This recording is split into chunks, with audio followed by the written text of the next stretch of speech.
చేతికి గ్లౌజులు, వేలిముద్రలు పడొద్దు కదా. రాడ్లు కట్టర్లు, తలుపుల్ని తెరవాలి కదా. మెల్లిగా నక్కుతూ నడక, ఎవరైనా చూస్తారు కదా. ఒక్కరి ఫేస్లో నవ్వులేదు, దొరికిపోతామనే ఆందోళన కదా. నెల్లూరులోని ఓ ఇంట్లోని సీసీ కెమెరాలో నమోదైన దృశ్యాలివి.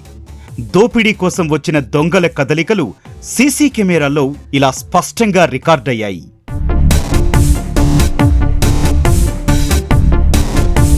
ఓ బైక్తో మొదట ఓ వ్యక్తి రెక్కి, ఆ తర్వాత తన సహచరులను తీసుకొని వచ్చి మరోసారి రెక్కి, అంతా బాగుందనుకొని నిర్ధారించుకున్న తర్వాత వెంట వచ్చిన వారిని అక్కడే వదిలేసి ఫోన్లో బాతాఖాని.